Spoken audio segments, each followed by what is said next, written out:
Okay, so we are going to work on multiple regression. What is multiple regression? So multiple regression is there is a one cause, there is one effect, and there are multiple causes. Let's say I'm just going to talk about you are going to predict, you are going to estimate, or you are going to predict the house prices or in a spoken area. How you are going to predict? What are the factors that will help you to predict the spoken home prices or spoken?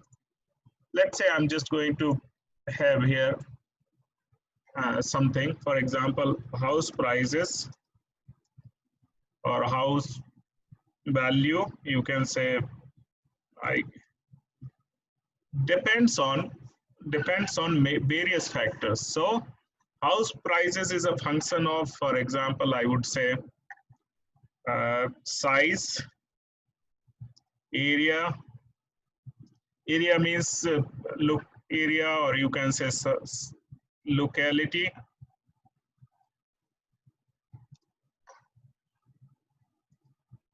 Year of construction, year of construction. It could be main street, or you can say commercial location, commercial area, or residential area. And how far is from city. So various factors are there which predicts or which estimate the house prices. So I can write this equation like this. If I say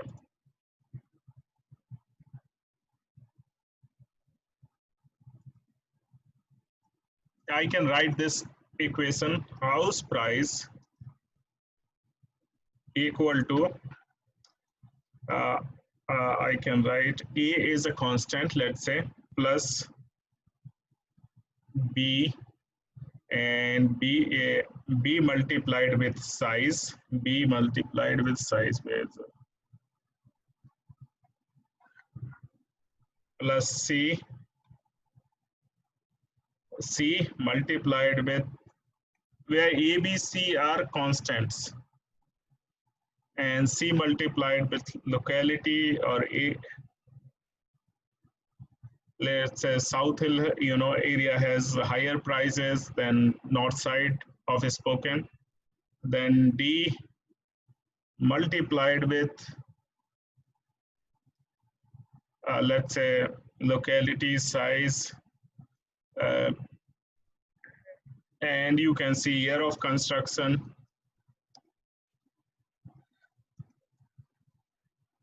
So if you know this equation, if you know the value of ABC, ABCD, and you have, if you know A, B, C, I'm just making it, they are all, you can understand, they are all constant, C and D. Then if you know the value of ABCD, then you can predict the value of your house. Let's say if you know the value, if you know the size of your house, let's say size, you have 2000 square feet. If you know locality, and there are rates based on locality, South Hill, Liberty Lake, this area, that area, Peaceful Valley. And if you know year of construction, if you put these numbers, you will get the price of your house based on statistics and all. Now question is that how you will predict the value of ABCD, how you get the way, ABCD values. For getting ABCD values, what you need to do, you should have data of at least data of houses in size, their prices, their sizes, their year of construction. you use that data in order to determine these A, B, C, D constant. So this is multiple regression. Similarly, many things you can predict, you can forecast, you can estimate your sales and other things. So this is very uh, simple way to explain the multiple regression analysis. Before going into multiple regression, let me talk about one more thing, which is called, what is the regression analysis? Let me explain first simple regression, then you can understand this. What are those A, B, C, D? So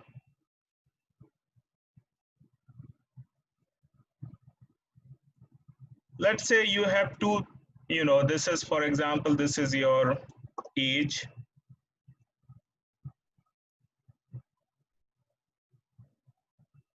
and this is your income. These are the two variables I plotted, age and income. Let's say this is coming like this, this age is, for example, starting here. So this is, let's say, 15 years. From 15 to, it goes like this. And this is your income. As you grow, high, you have experience, your income is growing. So this is called intercept. So this distance, this distance is called, you can say, A. So if I say income equal to, if I write the equation of this, income equal to intercept, or I would say intercept as a plus I need to get the slope of this, so what I will do, I will place 2 points, anywhere 2 points on graph, and I take, 2 perpendicular or 2 horizontal, sorry, 2 vertical and 2 horizontal point along with that. So this is, for example, del by distance, difference of y axis, difference of x axis. So, or b equal to, what is the slope, or this is also called gradient slope, or so it can be del by difference of y divided by difference of x. So this is b, and then age. B, age. So this is B is separate, age is separate. Now I got to know A and B value. So income equal to, let's say A is 15, I got 15. B I got, let's say, 2. And age.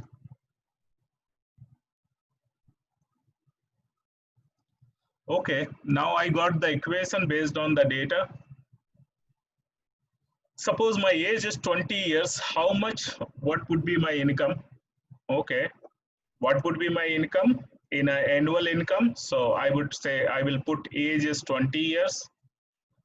20 plus 2, I multiplied with 240 plus 15. So my income would be 55,000. Let's say based on this data, if my age is 30 years, 30 plus 2, 60, 30 multiplied with 2, 60 plus 15, 75K. Let's say I'm 45-year-old, 45 into 2, 90 plus 15, 105. So if you know these constant, and if you are putting these, if you change the age, how income is going to impact. So this is independent variable, age is independent, and income is dependent variable.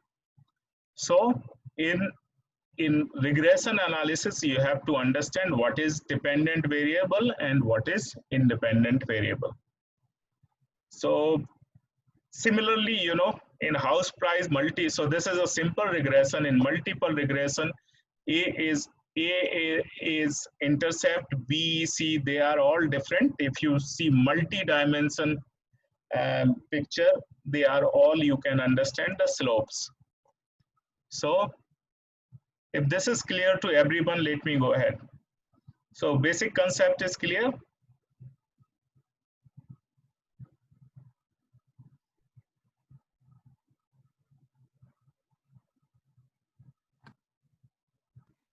Okay, I believe if I'm not getting any response, I believe this is clear to all. Okay, now let me go further. Let me clear all these drawings. Okay, so here we go. I think, can you see my slides? So under Minitab, where we can get the regression analysis, where we can get the correlation. So here you can see when you do the basic, you will find the correlation, and when you do regression, you will go and do the fit regression. So simple regression or multiple regression. Our aim is to do multiple regression.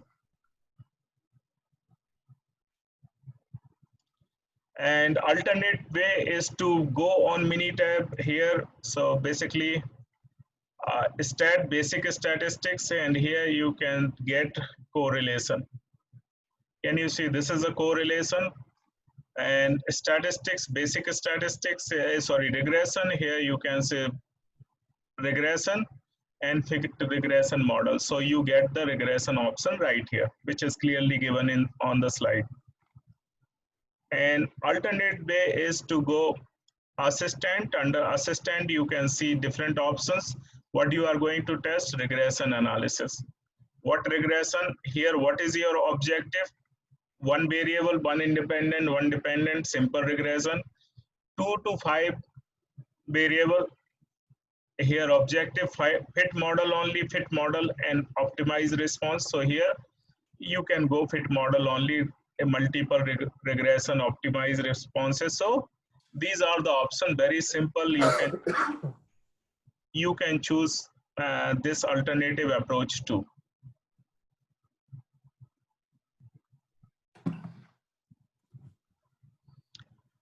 So now we start with, these are the steps in order to do the correlation. First step before going into regression, we have to check the correlation.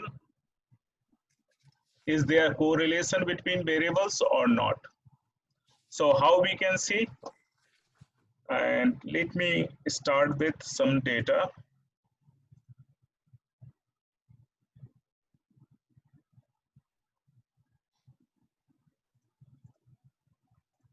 Let me open the, one of the body fat example that we are doing.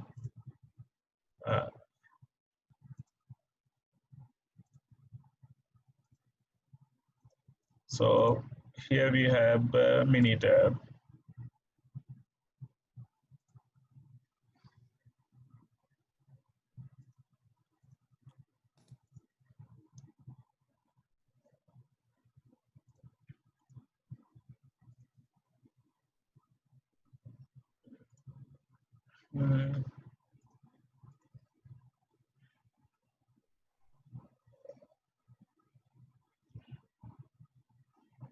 Okay, I'm just going to get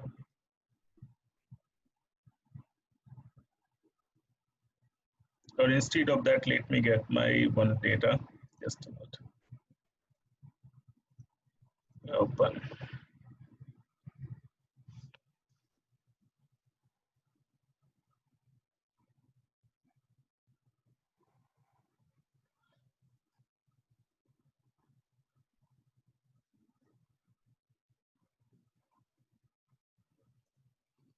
Hope you can see my Minitab.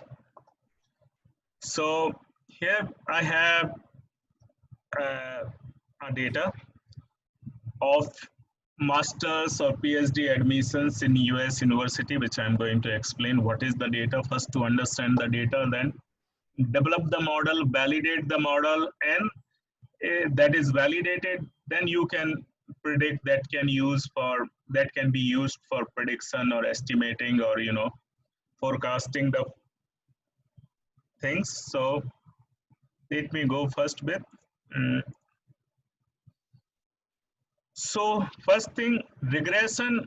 What is the difference between correlation and regression? Before regression analysis, we do correlation analysis. What is correlation? Relationship between two variables. Simple relationship between two variables. Correlation is linear relationship between two variables and can be calculated based on cross-section data. Means it is bivariate analysis. Always two variables, they can be treated together and to get the correlation.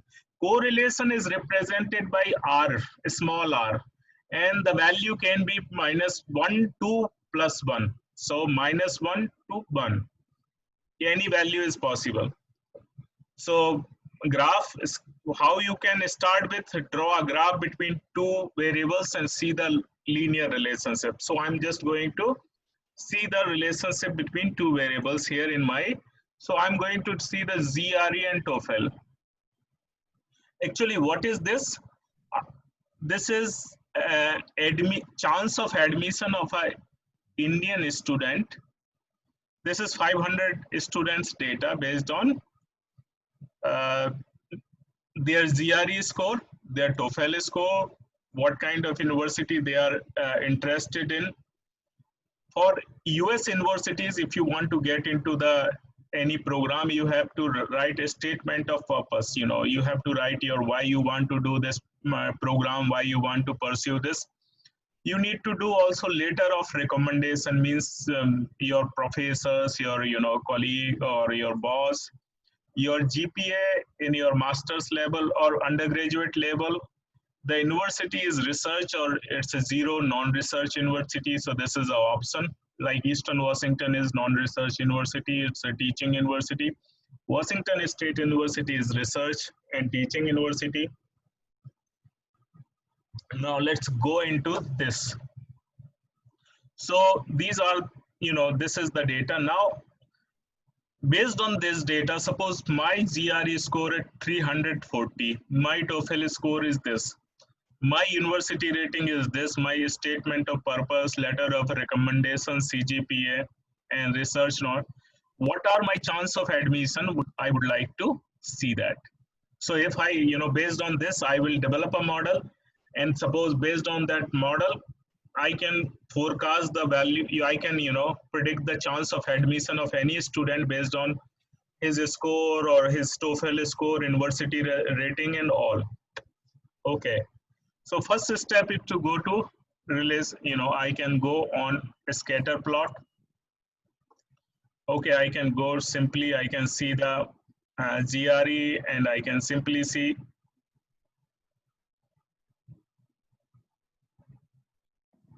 Oh.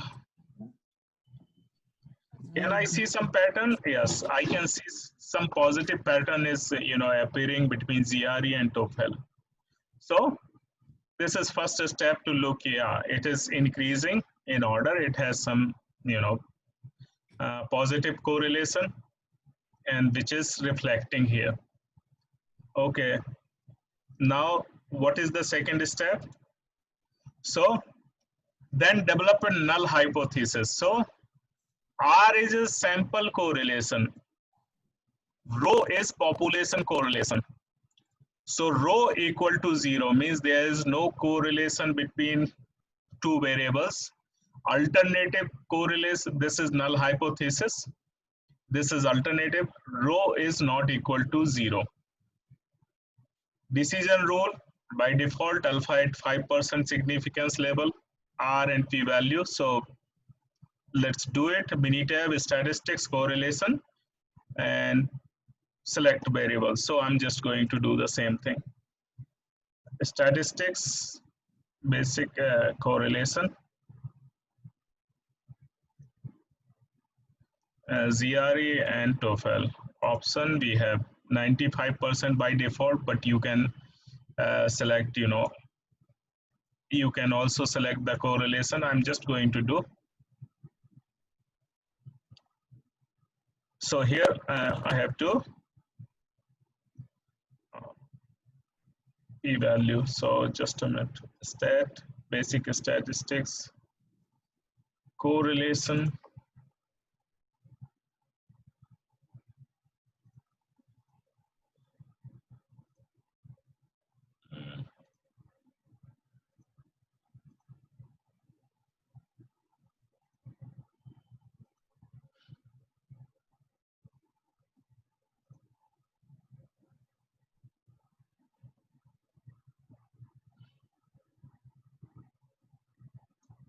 Just a minute.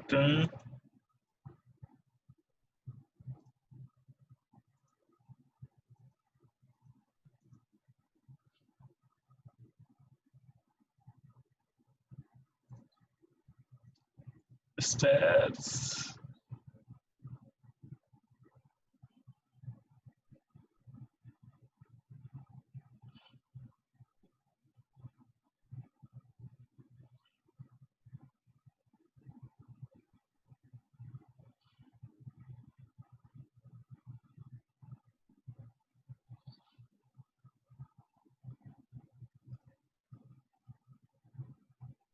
Let me do with some.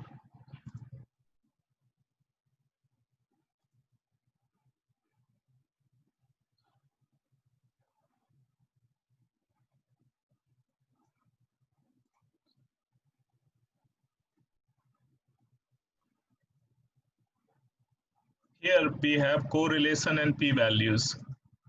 So I have to choose a p-value because based on p-values I can get the so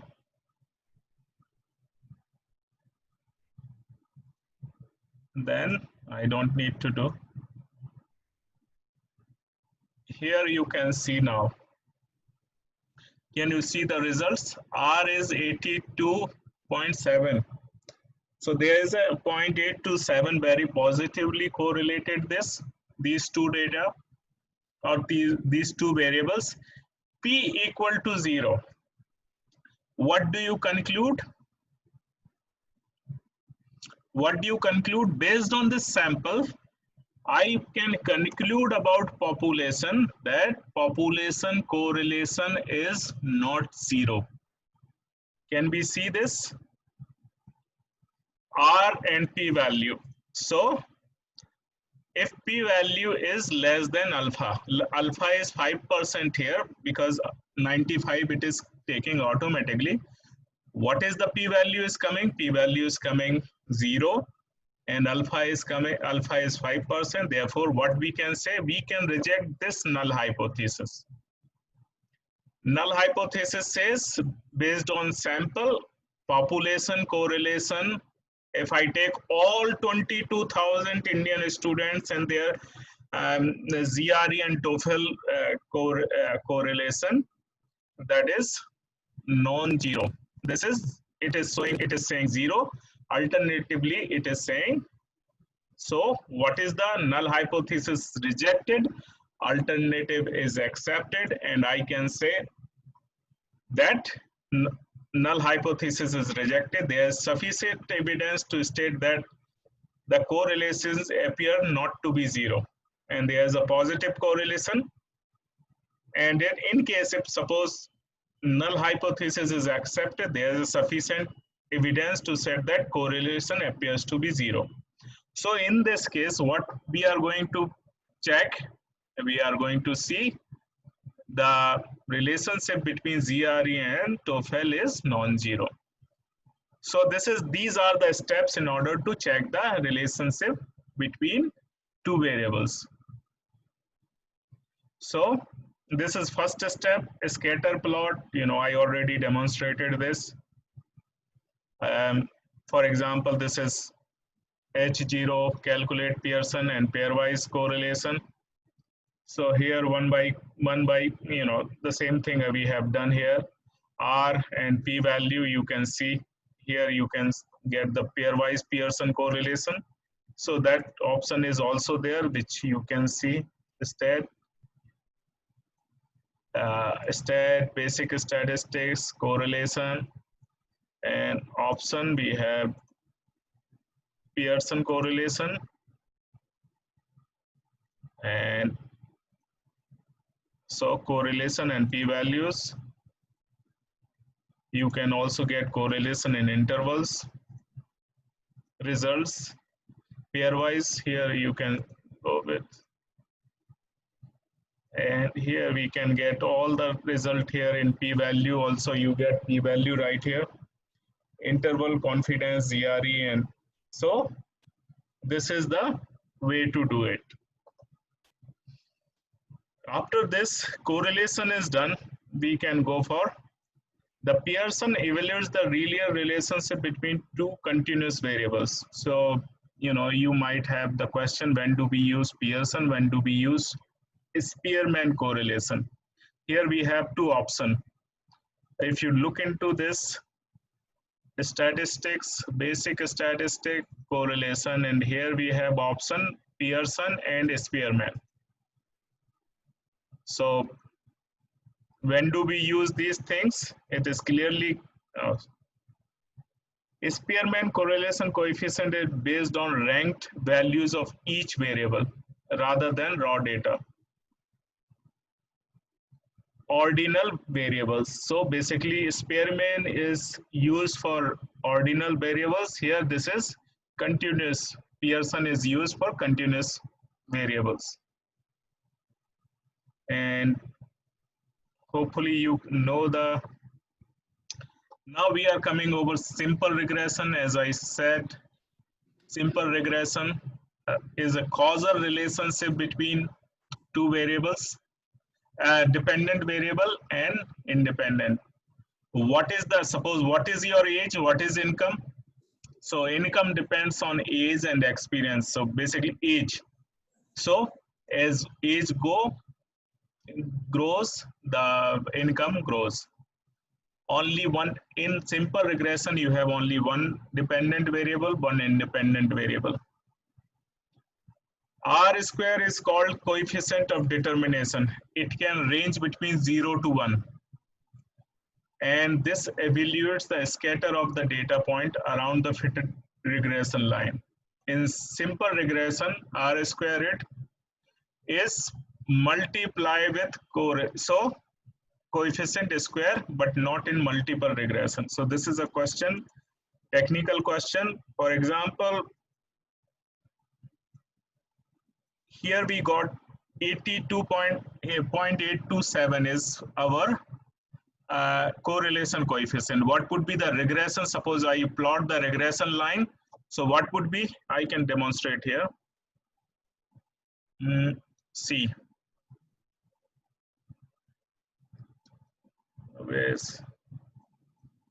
So I hope you can see 0.827 multiplied with 0.827 and 68.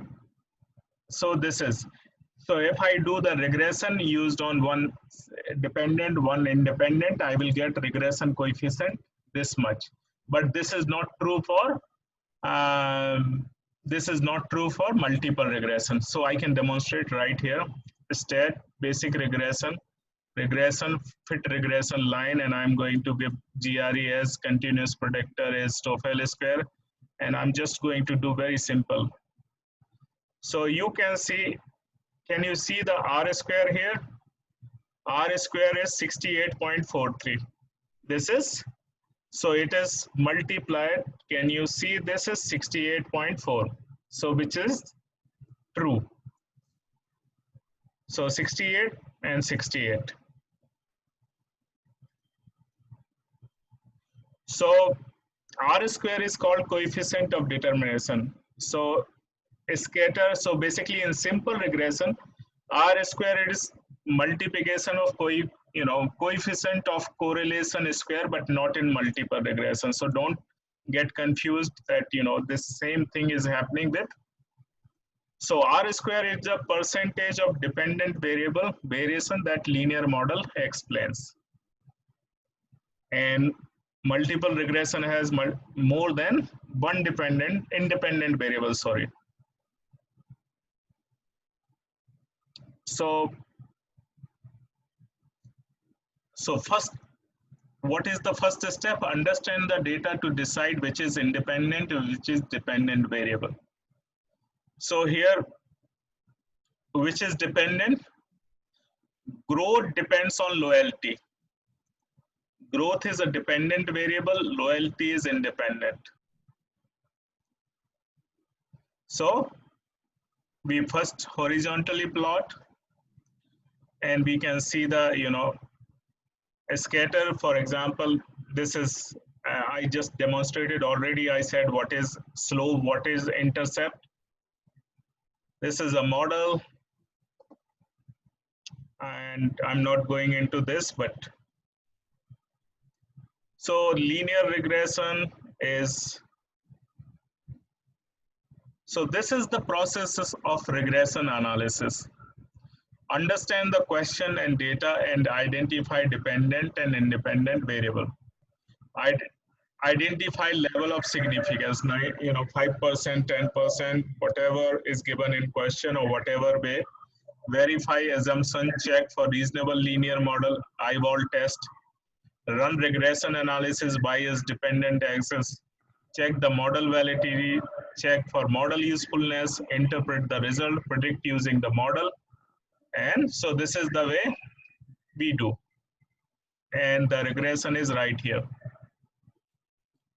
So this is simple regression, which I'm going over multiple regression.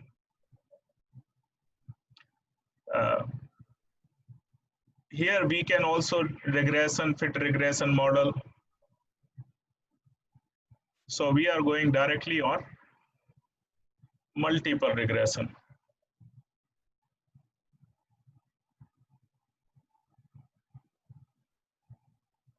Here multiple regression.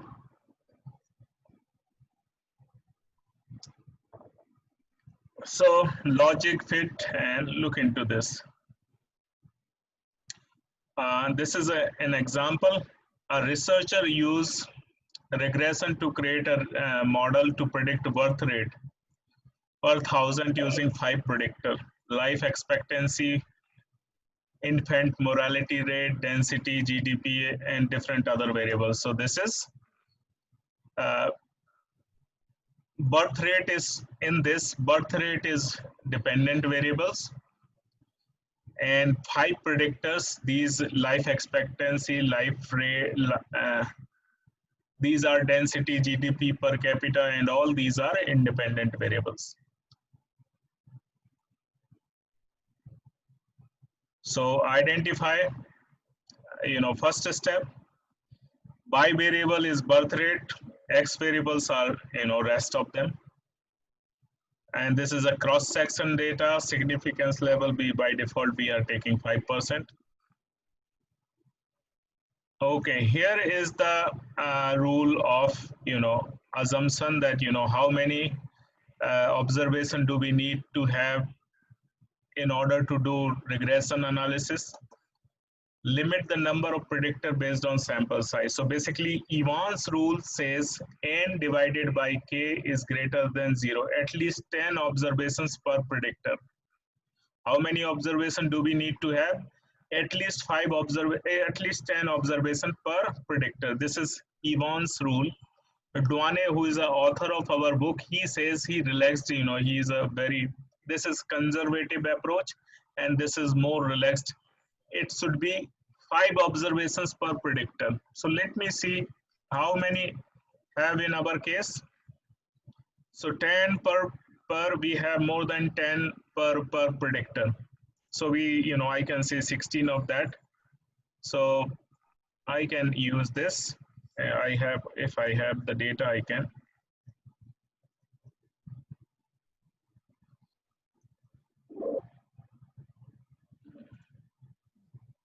So this is I have, how many do I have?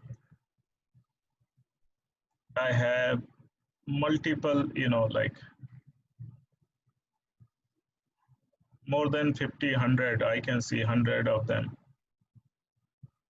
So I have the data of more than 100 that I can use here. So here I can see the 153 observation. So I satisfy the rule of, even both the authors. So I satisfy both the rules, Evans and Duane. Okay. Now look into, just try to see the scatter plot of all of them. So what I'm going to do, they are the multiple thing. I can do one correlation and I can see, So, so basically I'm not going to do, because you can do one by one with each pair. Now, here I am going to do regression analysis, Y on X. So, stat, you can interrupt me anytime if you don't understand. I'm just going slowly one by one, fit regression model. And here I'm going to check birth rate is my dependent variable. Independent variables are rest of them. Select. Now I have many options under this model. And this I'm not checking. Options we have here different. You can check the confidence interval, which by default it is coming, this. Stepwise, I'm not going to touch this. Validation, I'm not going to. Here I have different option. I can do histogram, I can do a normality, residual, and different, which, I will results. I can also do Durbin-Boston test, which I will explain later. And here we have different options. So just I'm going to check dependent and independent variables, and let's see what we get here. Okay, I get this birth rate equal to, this is my equation, 38.98 and minus life, whatever value is there, you can see these numbers, GDP. Now my equation has been created. Now I would like to see what is the birth rate if I, life expectancy is this, infant morality is this, density is there, GDP per capita is this, or literate is this. If I put the values, I can predict the values. However, I would like to, before putting the value, I would like to check this model is validate or not. Is this model is validated or not? So look into this. And here we get one thing, which is first thing first. This is the intercept. Is my intercept is valid or not? How I can check? These are the, so here I can check the values of p-values, regression, here life expectancy, p-value is this. Now the concept is, again using p-value is greater than 0, I mean greater than the alpha value or significance level, then, and less than alpha level, then the same principles we are going to use here. So here we have constant, which is intercept, p-value is 0. That is less than alpha. Alpha is by default 5%. That means constant is validate. Means useful. So let me go with the hypothesis. So here we have this, R square is 81.19%, which you can see here, 81.19%. One more minute.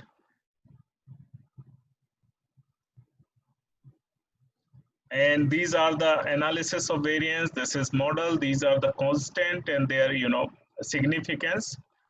The hypothesis says here, which is valid. Okay, let's look into this.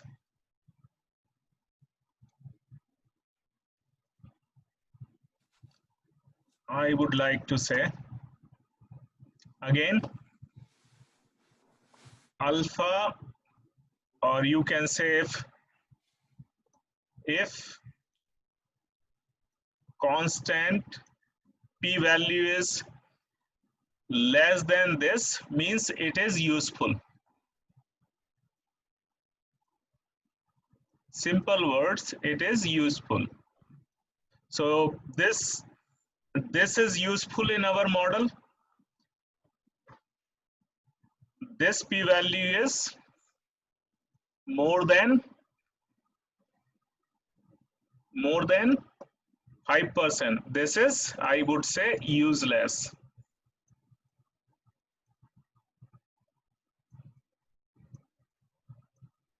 Why? Because I'm going infant mortality rate, this is useful. Okay, this is 62%. Density is useless.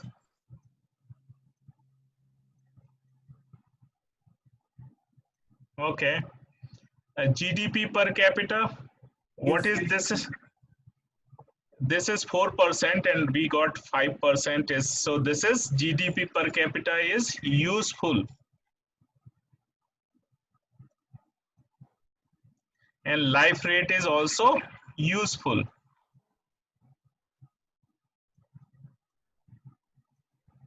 So how many variables are useful in this model?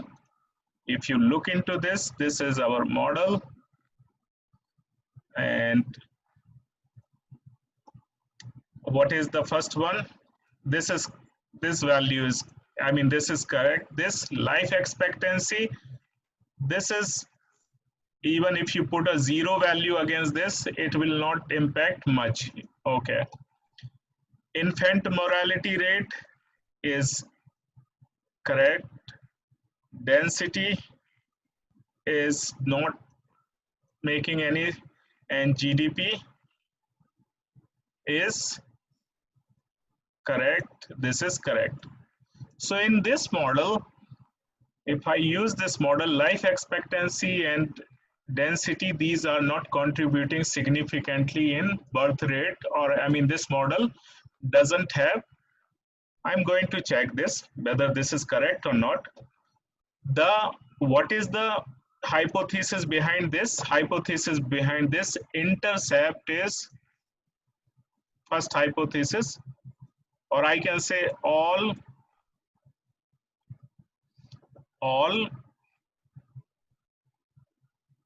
constant are 0, equal to 0, and, or I can say alpha, beta 1, beta 2, or whatever constant, intercept is 0, and alternative is all constant are not 0. Sorry, constant, CON, not 0. So this is null hypothesis,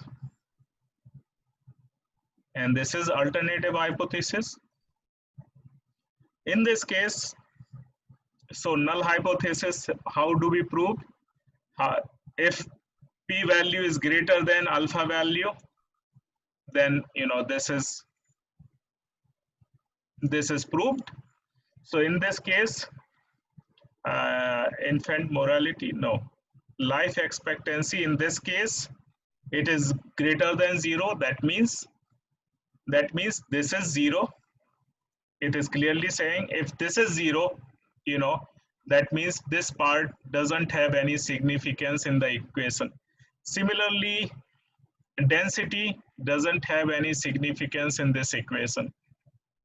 Rest are non-zero, means they are significant. Is it making sense to all of you? Yes. That's great. Thank you. I mean, please interrupt me if you don't. So this is constant, coefficient, and these are the p-value, t-value. Now I'm coming over here. This is r square, means what is the interpretation of r square? R square says 81.19% change in birth rate. 81.19% birth rate depends on these 5 predictors. 81% means you can describe birth rate or, you know, change in birth rate due to these 5 factors can be explained by 81.19%. Or, you know, you can frame any sentence. The change in birth rate depends 81.19% on due to this, you know, these 5 factors. So this is 81. What is adjusted R square? Adjusted R square is almost, you know, little bit smaller value than R. What is this value? This means, so this is 81%, this is 80.55%. Why this is smaller? Because it does not count the insignificant it doesn't count, for example, life expectancy and density. It doesn't count the insignificant predictor. Therefore, this is always little bit less. Okay. So this is, and this is a standard error. This is, so R square and adjusted R square, this is the difference between. So if I remove these two values in prediction, I will get, let's see, statistics, basic statistics, sorry, regression fit model. And I don't want two variables, so which is birth rate, life, which is life expectancy. Okay. Infant mortality is there. Density I don't want. GDP I want. Literate I want. Okay. Here R square is, so in this case R square is little bit, but here in this case R square is, which doesn't count the, you know, insignificant values. So this is the interpretation of equation, interpretation of coefficient. BIF, I'm coming over there because this is used for multicollinearity. If BIF is less than or more than, we will check this, you know, later. So now look into this. Fits and diagnosed unusual values. Which values are unusual in this prediction? Observation number 4. Can I see the observation number 4? Here you can see the birth rate is this much, life expectancy is this much.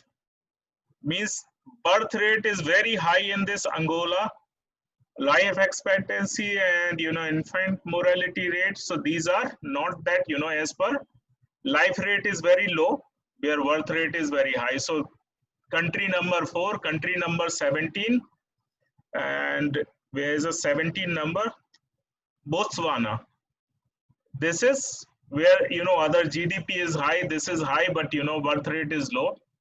Similarly, look into 29, which is, where is a 29? China, Hong Kong, this is the situation. Look into the 153, which is Zimbabwe. And, you know, this is life birth rate is low, but life rate is very high and others are. So these are the unusual observation, unusual, or you can say, you know, it indicates, this model indicates that these values, either we have a problem in data entry, or these are not helpful in predicting, or, you know, these are unusual away from the fit model. So either you go and check these countries whether you have entered the correct data, else you can treat or you can remove these observations from you know, the data and try to run model, and you will have better results. So it indicates these are the unusual observations. So you can also do when you can do this. So this is the one thing. And this is R square, I explained already. Okay. So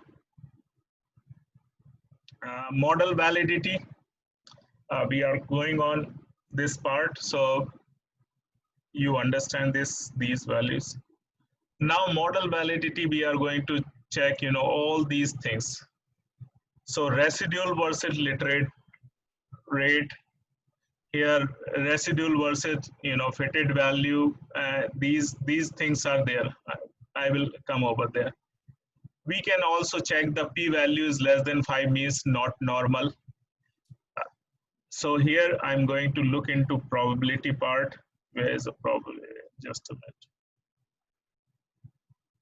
Here,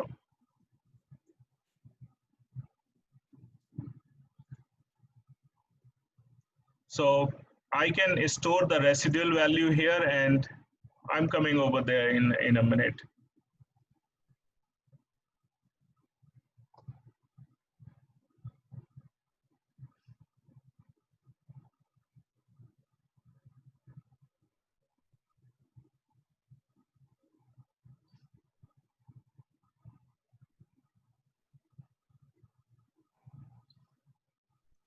So now we see R square p value is useful in the model. If you can see the model R, there we are. So you can see regression p-value is useful because regression is useful because p-value is less than sigma. That means it is useful. Life expectancy is not useful and density is not useful. So life expectancy is useless in this model. Density is useless in this model. Otherwise, rest of the variables are useful. Multicollinearity.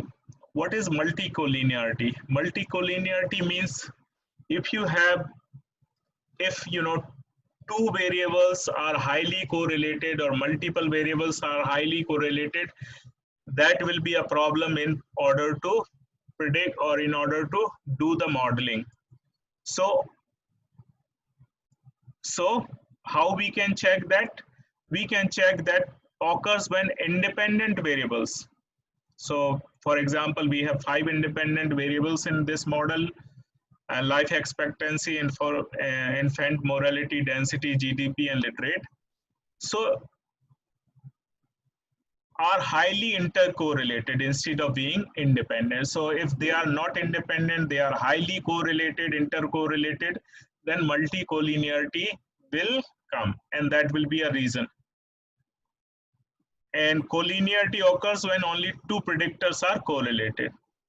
The degree of multicollinearity is real concern. If you take the variables which are highly correlated, then they will have the same kind of impact on the modeling. Therefore, there is a concept, this VIF, variance inflation factor. Variance inflation factor, if that is 0, that is 1, VIF is 1. For example, we don't want to go into calculation, just look into this. No variance inflation. That means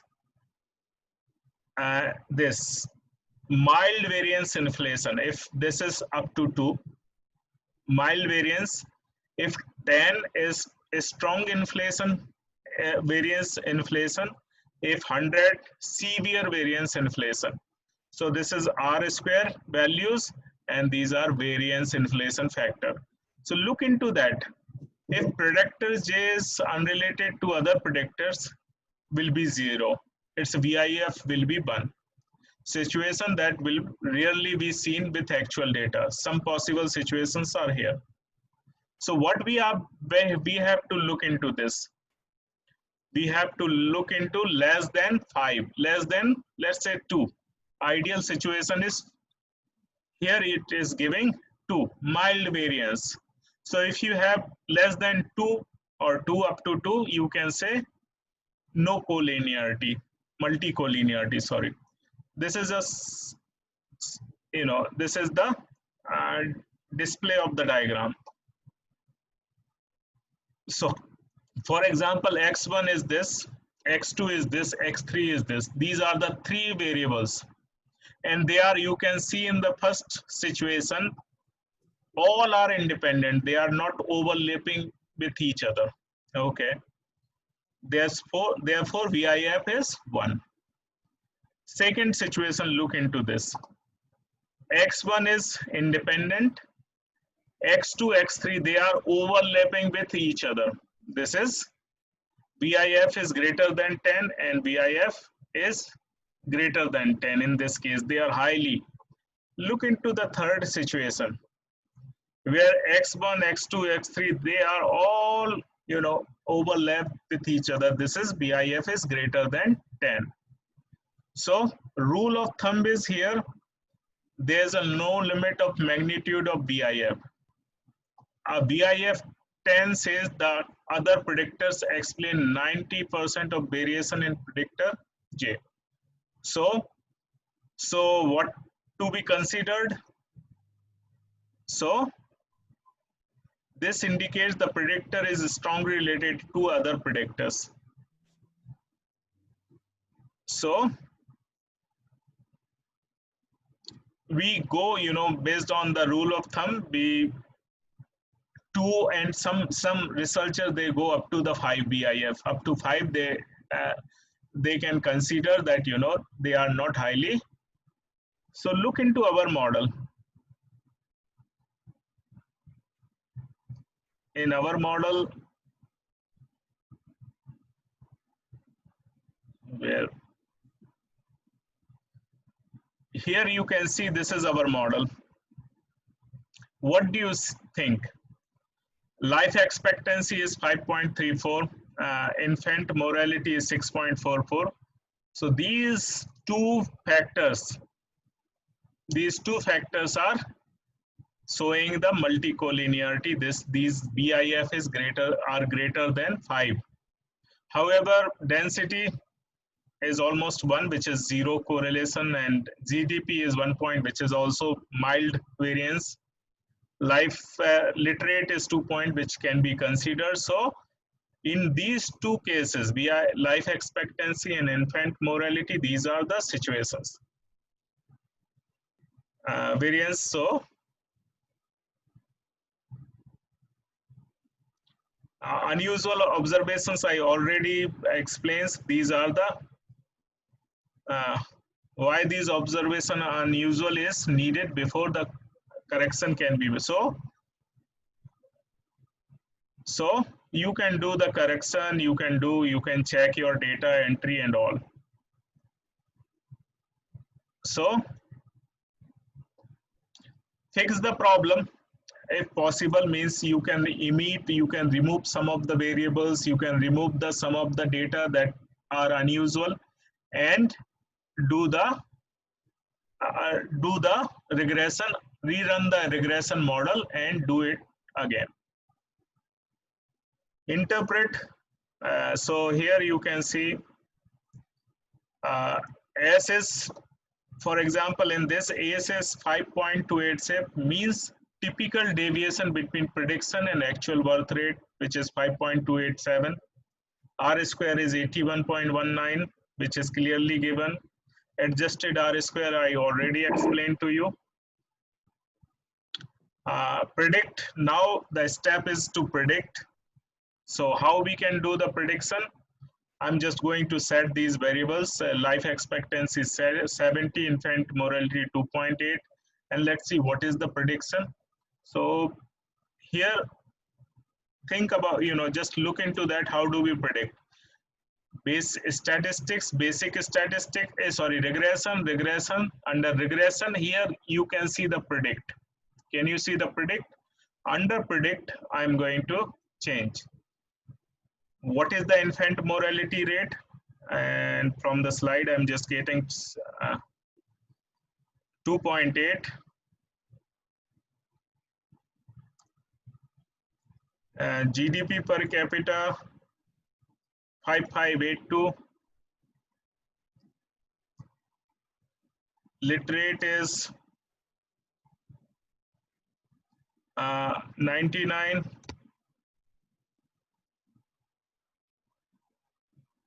Oh, I think.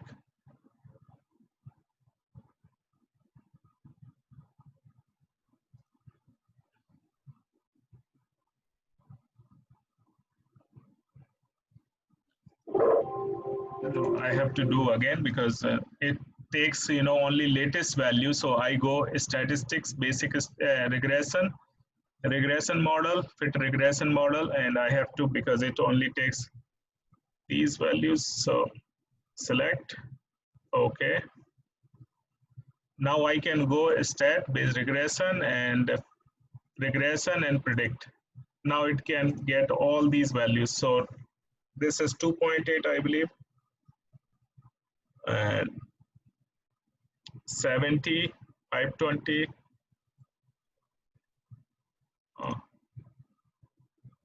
70, 2.8,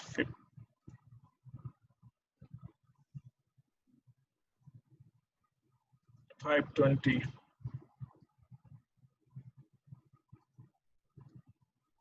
5582,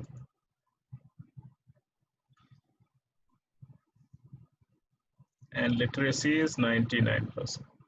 So based on the model, let's see, I put these values of any country. What is the worth rate that I can predict? Okay, go here.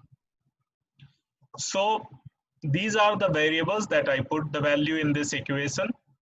And based on that, these values, this is the prediction. The value is 13, fit value is 13.88. So birth rate is 13.88. 95% confidence interval is this. 95% prediction interval, this is prediction interval. That means 3.244 to 24 means I'm 95% confident that, based on these values, the prediction between birth rate would be or in between 3.2 to 24.5. I'm 95% confidence this would be in this range. This is value, but with 95% confidence, this would be the situation. So this is a prediction. So now the errors are normally distributed. Here, these are the three situations. The errors are normally distributed. Errors have constant variance, and errors are independent. So how do we do? Errors are normally distributed, errors are not normally distributed. So we just do the normality plot and we look into this. So I'm just going to look into, so for example, this is, this I'm going to do statistics, basic statistics,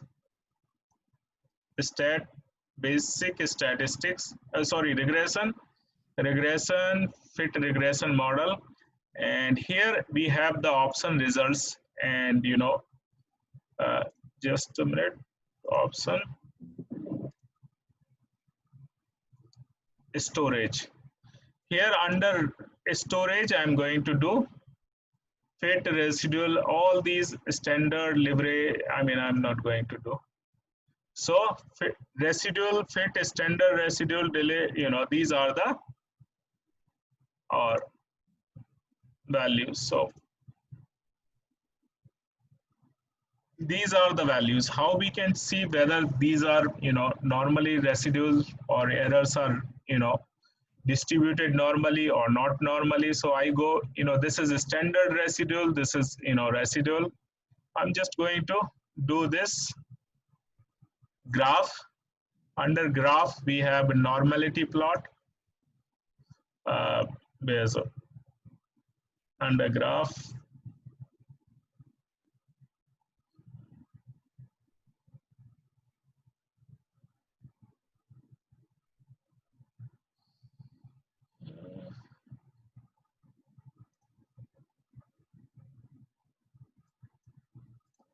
normality test.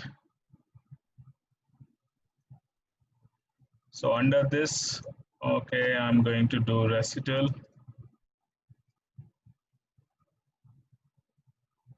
Can we see this? You can see this is p value is less than 5%. So this is a probability plot of residual. That means, so errors are normally distributed. Errors are not normally distributed. Here you can see which H0 equal to, in this case, if p-value is greater than, we can say errors are normally distributed. If H, it is not, it is less than that, we say errors are not normally distributed. So our result is error is less than 5%, which means it is not normally distributed. So first assumption are errors. Errors have constant variance, means this is the second.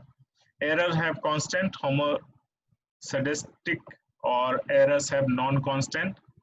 So here we just look into this, situation. How we can look into?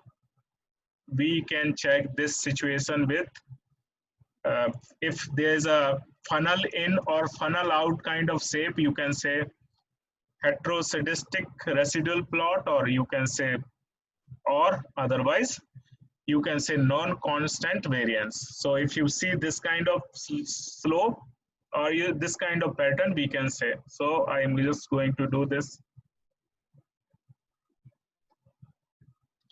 or let's do through assistant. We have regression and regression, multiple regression. Response variable is birth rate. Continuous variables are, okay, select.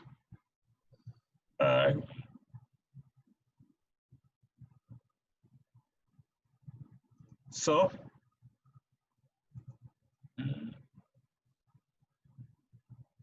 here you can see these are the different, plot. Residual versus fitted values. So this is, for example,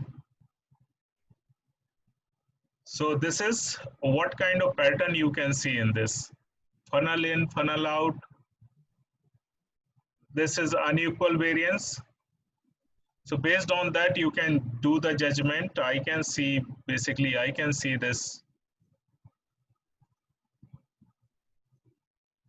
I can see somehow this shape, I can see funnel in, funnel out. So you can see unusual clusters, you can see unequal variation I can see in the, or large residual, you can see this. So basically based on that, you have to do the assumption, you can check this. Now what else? Just a minute. So, and then for last option, last part is auto correlation. So when do we use this? What is autocorrelation? Is a pattern of non-independent errors that violates the assumption that each error is independent of its precedence. And this comes when time series data is there. So we don't have as a time series data in this because this is a cross-sectional data. So it can be used using Darwin-Watson test. H0 null hypothesis, errors are non-autocorrelated, and H1 is errors are autocorrelated. So let me see in this, I think we have to do like this. So here, if I see the Darwin-Watson test, Darwin-Watson is, autocorrelation is not useful here because we are not using a time series data. But, for your information, Darwin-Watson test is normally regression and fit regression model, and under option you can see somewhere model, you can see where's results. Under results you can see Darwin-Watson test here. So under Darwin-Watson test, what is the value? 1.89, whatever, less than 2.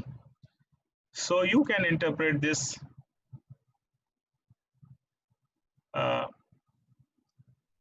so when H0 is true, the Darwin-Watson statistics will be near 2. So keep the value of 2 is the If Darwin-Watson test is greater than 2, suggest positive autocorrelation. If DW is, oh sorry, if Darwin-Watson is less than 2, suggest positive autocorrelation.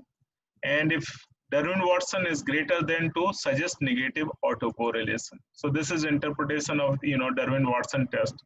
Unusual observation, we just see unusual high leverage. So this is about regression. One more important concept that I leave you.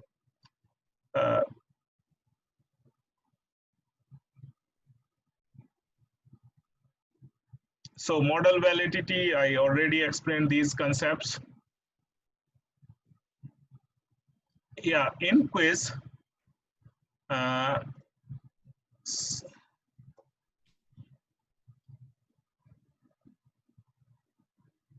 sorry, I forgot to include one formula. However, let's say this is an equation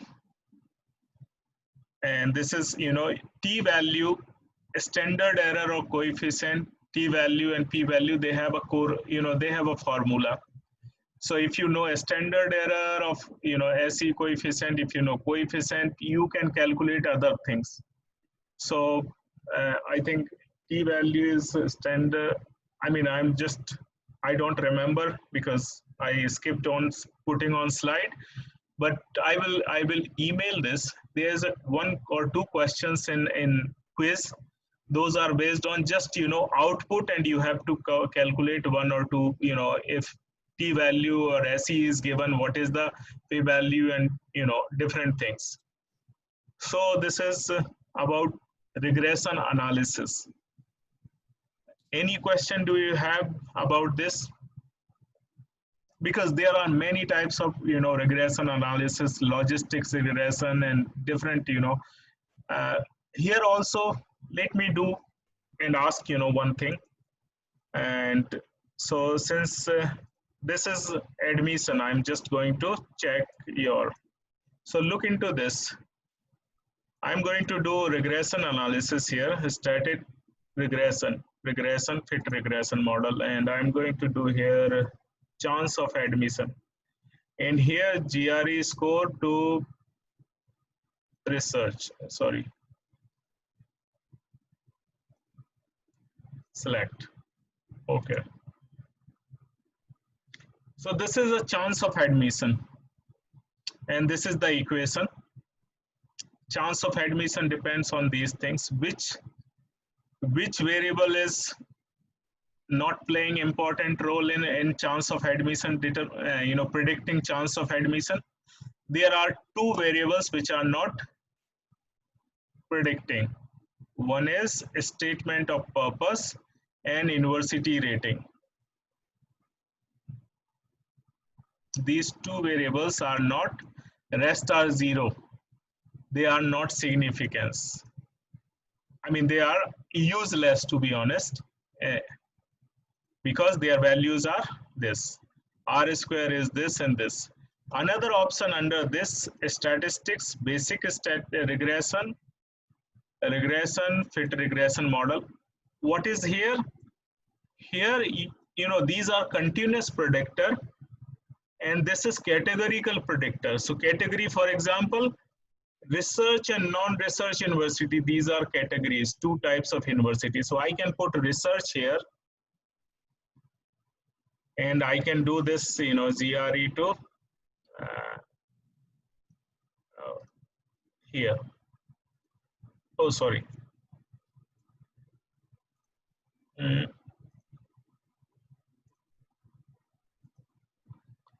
So if I do research, if I do non-research, I get two output here.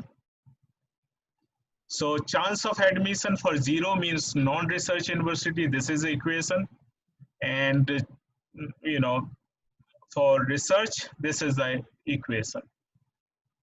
So continuous predictor and, a categorical predictor, you can do that. Now look into this. I'm going back over there.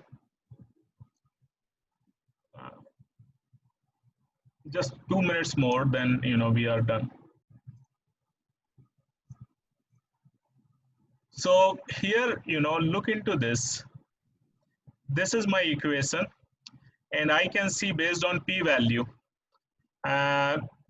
university rating and statement of purpose does not impact in in my predictions. Let me test this how it works. So I do statistics, basic statistics, regression, predict. I'm going to do predict.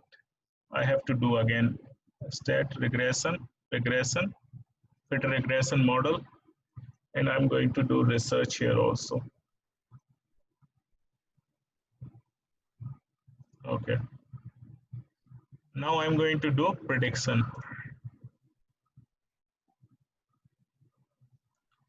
Okay, since 2, I'm going to put a GRE score like 329. TOEFL score is 118. University rating is 1. University rating is, let's say, 4. Statement of purpose is based on 5-point scale. It's let's say I'm going to put 5. Letter of recommendation, I'm putting 5. CGPA, I'm 9.8. Research, I'm putting 1. Okay. What is my chance of admission here? 96.3995. Now let me put a statement of purpose and which other factor is, research, I believe. These I'm going to put 0, and let's see how much prediction I'm going to get. Rest same value, 329. So statistics, basic regression, and predict. So I'm just going to change these values. So here, university rating, statement of purpose, I'm going to put 0. And research, instead of research, I'm just going to put 0. Okay. Or I can do this. Okay. Now let's see what is my, it's a 93%. And in that case, how much? 96. It doesn't impact much. If I'm, using the correct, non-significant statement of purpose and research, I'm just going to use the 0. In this case, 93. In this case, 96%. So only 3% change when I just, deleted, or you can say not using two useless predictor. This is the difference that I get in my model. So this is my, explanation about regression. If you have any question, please let me know. Any question? If you don't have any question, I would like to say have a good night.